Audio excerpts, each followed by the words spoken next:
Welcome to Being at Home with George. I'm really excited to be here.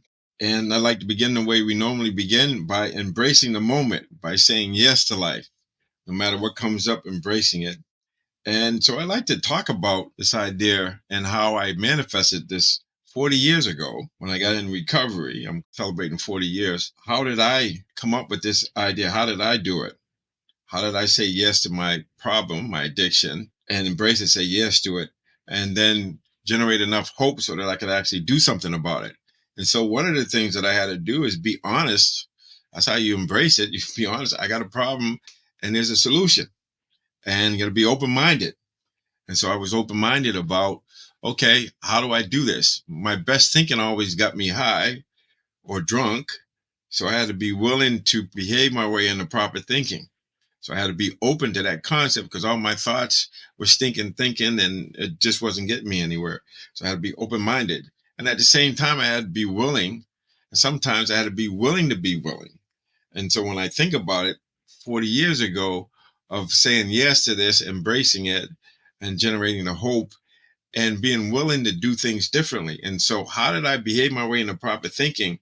So whatever was offered to me, I did it, even though I didn't believe it would work. I didn't know anything about it. I had to go back to this idea of not knowing. And it's interesting because I was studying and reading things today because this is what I do. I reflect on my experience and I think about things.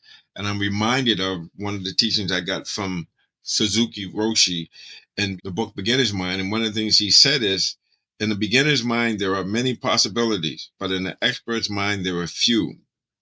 And so that encapsulates the fact that I knew so much I couldn't keep sober and clean. But once I decided to have a beginner's mind and say, don't know, but I'm going to behave my way in the proper thinking. So I just did what I had to do.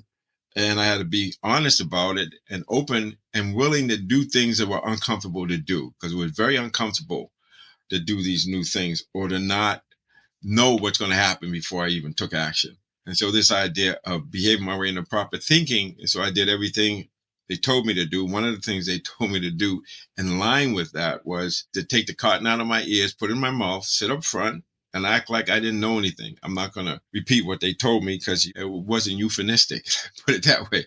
It was the hard speech. Just sit up front and act like you don't know anything.